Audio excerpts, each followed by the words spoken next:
Okay, welcome back to the A Star Academy Mathematics channel for GCSE. Let's start by solving some of the basic problems on the number system that we have studied so far. So we'll start by some question answers and then we'll go on to solve some of the problems. Okay, so the first question is 2 by 5 a rational number? Yeah, so any number that can be put in the form of p by q is a rational number. So 2 by 5 is a rational number. Is 2.5 a rational number? Yes, 2.5 is also a rational number because we can solve it and put it in the form of p by q as shown here. So we just multiplied the numerator and denominator by 10 and then comes to 5 by 2. So we have just taken an example of some small negative number like minus 0.00001. Is it a rational number? Yeah, we can put it in the form of p by q by multiplying numerator and denominator by 100,000. So this is also a rational number. Now, is square root of 5 a rational number? No, it is not a rational number because we cannot put it in the form of p by q, and even if we see the calculator it will give on a very big number after the decimal place and after the point. So it is not a rational number. Rather, if you find the square root of any prime number, we can confidently say it is not a rational number. Okay, is square root of minus 10 a prime number? Now 10 is not a prime number. So is square root of minus 10 a prime number, or is it even a real number? No, square root of minus 10 is not a prime number. It's not even a real number. And what is the reason? We have seen in the first video that we cannot have a square root of a negative number, and if we have anything like that, that is not real.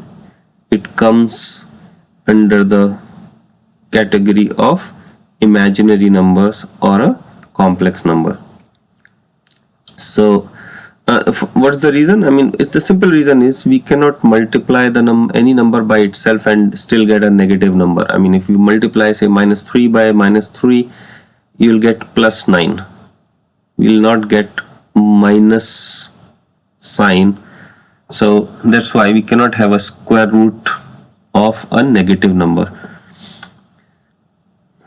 Just think about it and you will find what I'm talking about.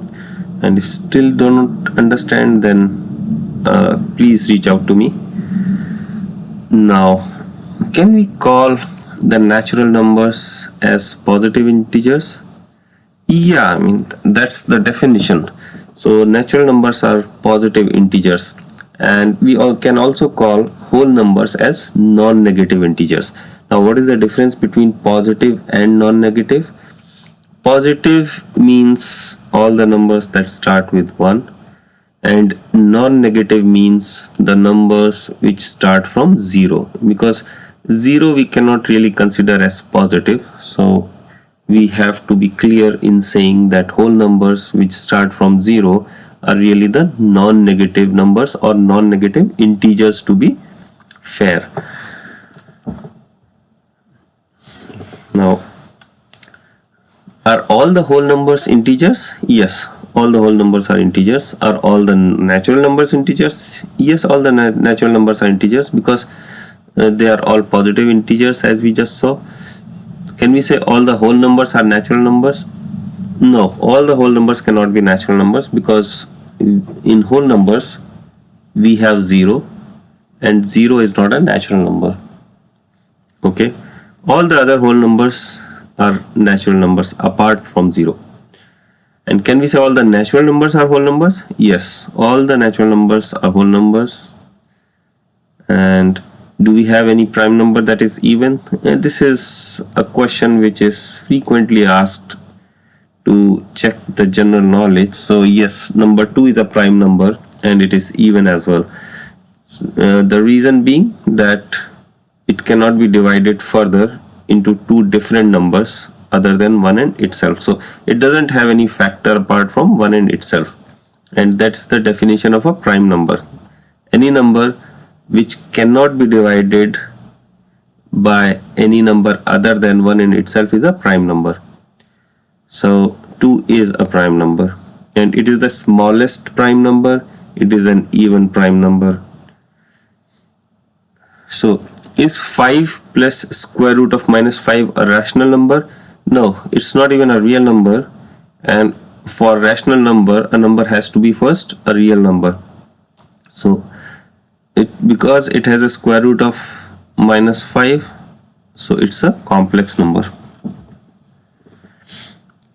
Now let's solve some of the problems, some basic problems of BODMAS that we saw, the rule that we'll have to follow, which is bracket, odd, division, multiplication, addition and subtraction. We have to solve anything in that order. So let's start by solving this first problem.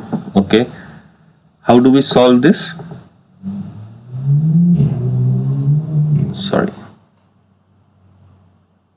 So 5 minus 2 divided by 2. What we will do is we will first solve 2 divided by 2. So which means this becomes equal to 5 minus 2 divided by 2 is 1. So this is equal to 4. This is very simple. Okay. So this is 5 minus 1 is 4. Why? Because first we solve division before we solve minus. Okay. Similarly, now here it is a similar problem. However, what we are doing is we have put bracket on 5 minus 2. So now we'll have to solve 5 minus 2 before doing the division. So which means this becomes equal to 5 minus 2 is 3 and divided by 2. So it means it is 3 upon 2, which we can write as 1.5 if we want to, depending on the question. Now if you want to solve this problem, 5 plus 3 square minus 5 by 6. So following the same rule, what we need to do here is we will first solve the bracket. Okay, and solving the bracket here means 5 minus 6, which is minus 1. So this becomes 5 plus 3 square minus of 5 minus 6 is minus 1. So this becomes equal to 5 plus, now plus and minus we will solve the last. So we can solve this 3 square, which is 9. Okay, and then minus of minus 1 is plus 1. So this becomes equal to, now we can solve all of them because they are all additions. So this becomes 15. Okay, so this is how we solve. Now going to the next part, how do we solve these problems? Again, if you see the first problem, what we do is first we'll have to solve, there's no bracket, so we'll have to go to order. Order means 5 square. So what we say here is, okay, so here we'll say this is 18 divided by 3 minus 6 into 5 plus 5 square is 25. So which means this is equal to, now what we solve is division. 18 divided by 3 is 6, minus 6 into 5 is 30. So we are solving divisions and multiplications first, and we are leaving minus and plus as it is. So this is 30 plus 25. So this means this is minus 24. 6 minus 30 is minus 24 plus 25 equal to 1. How do we solve this next one? First we'll have to solve the bracket, and if there is no sign mentioned, it is multiplication. So I have deliberately put this here. Okay, here what we do is, inside the bracket we have to solve first. And what is inside the bracket? There is division, multiplication and subtraction. So what we do is, first we will solve the bracket, and inside the bracket first we will solve multiplication and division. So multiplication is 3 into 5, which is 15, and then minus 4 divided by 1 is 4.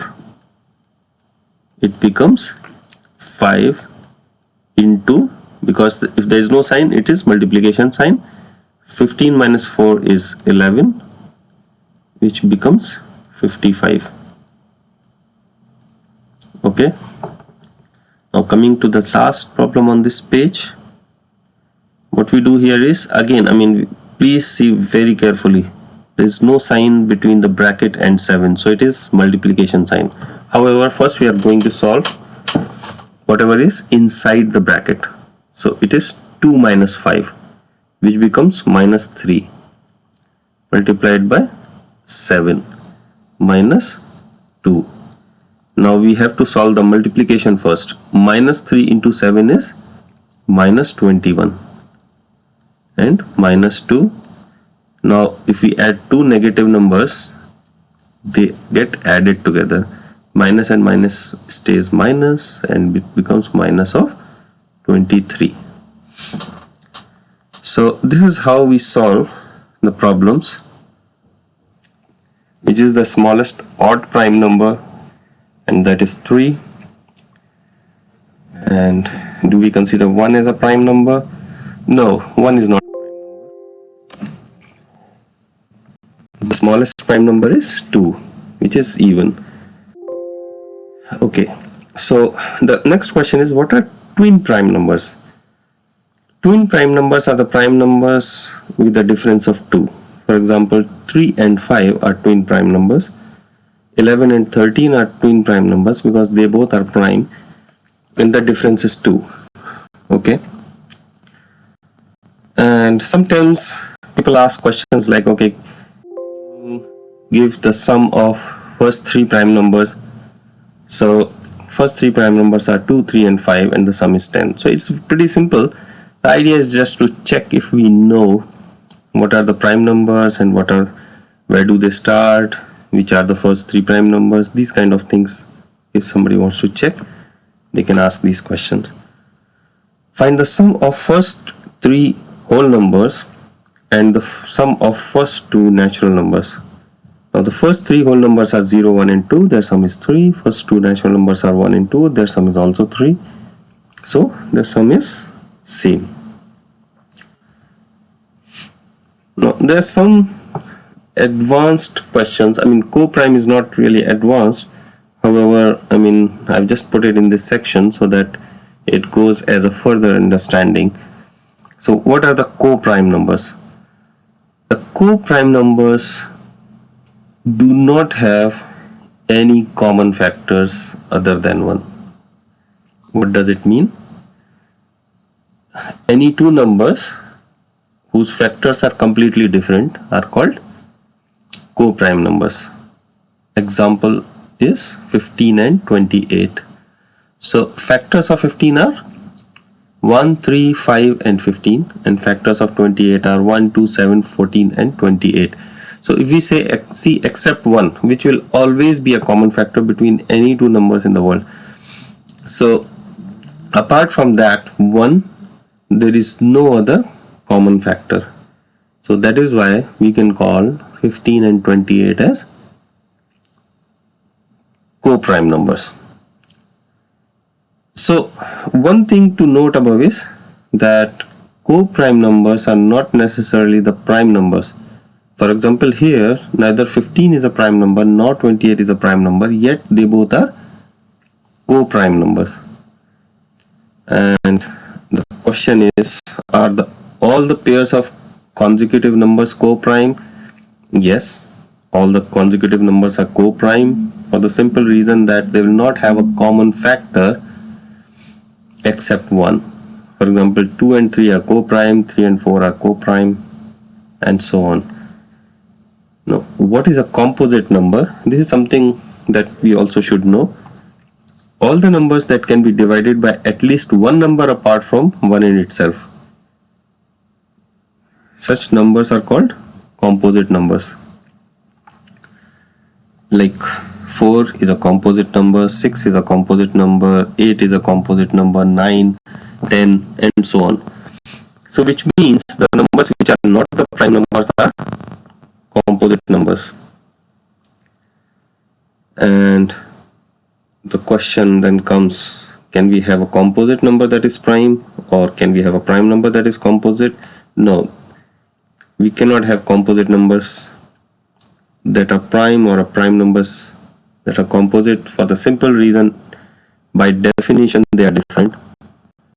Prime numbers are the ones which cannot be divided by any number other than 1 in itself, and composite numbers are the numbers which must be divisible by at least one number apart from 1 in itself. So they are kind of a disjoint set, which means there is no common number between them.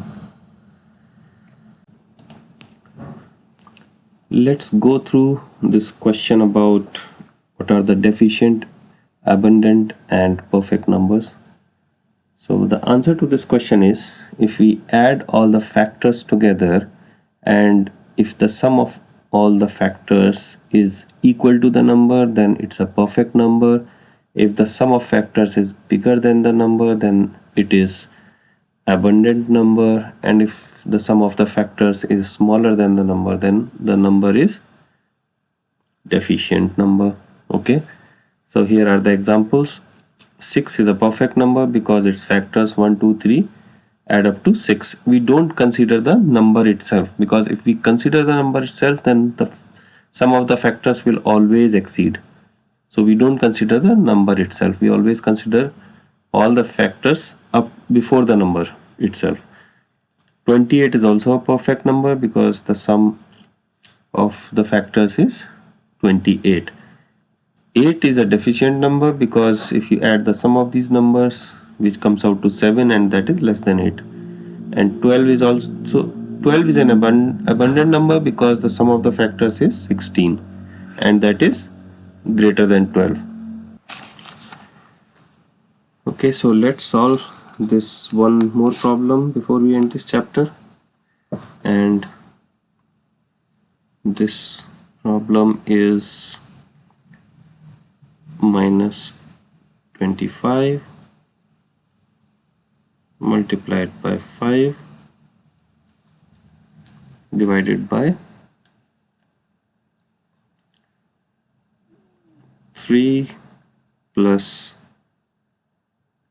minus 5 divided by 5 plus 9 divided by 3.